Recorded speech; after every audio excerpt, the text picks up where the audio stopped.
Good day, everyone. Today, I'll be sharing with you the local and oral history of Banate, Iloilo, a coastal town rich in culture, resilience, and identity.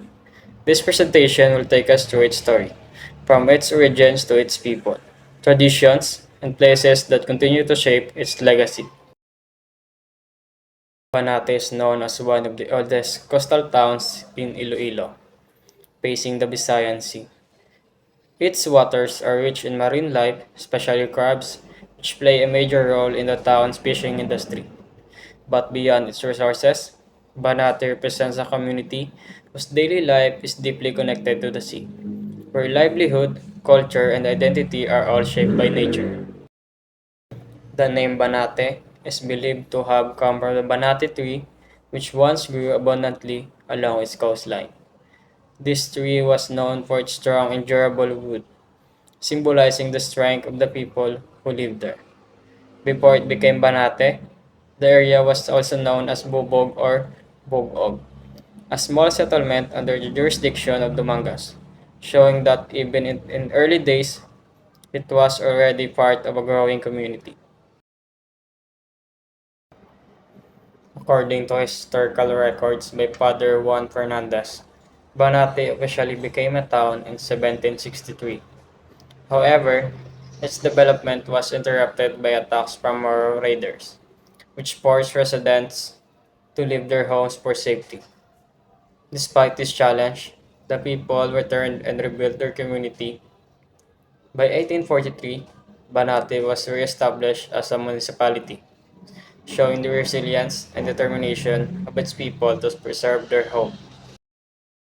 Banate's history is also shaped by individuals who played important roles in its development. Felix Baviera became the first gobernadorcillo in 1837, marking a step forward in local governance. Father Alejandro Arias served as the first vicar, guiding the spiritual life of the community. In 1850, Antonio Blanco declared Banate as an independent parish. However, beyond these figures, the true heroes are the local fisher folk, whose hard work sustained the town's economy for generations.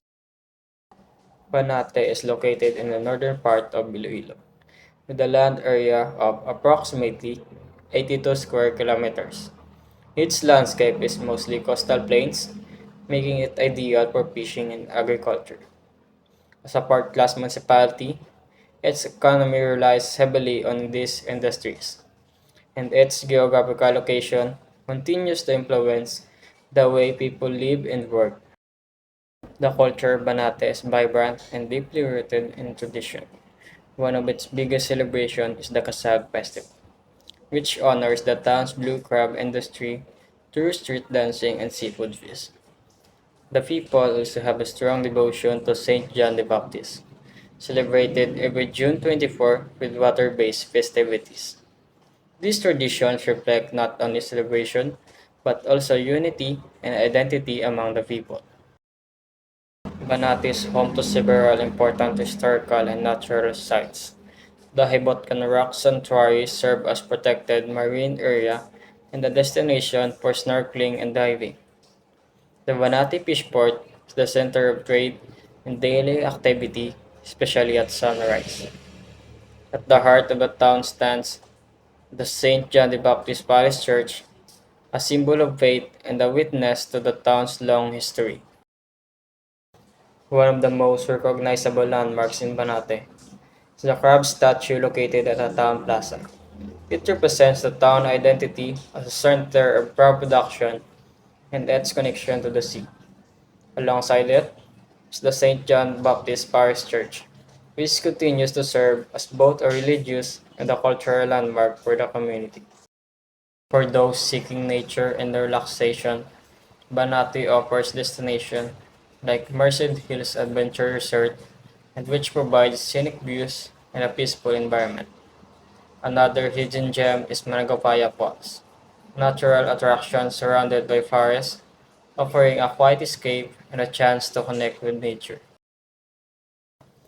Banati, Iloilo is more than just a place on the map. It's a living story shaped by history, culture, in the everyday lives of its people. Through its traditions, landmarks, and local experiences, Banate continues to preserve its identity.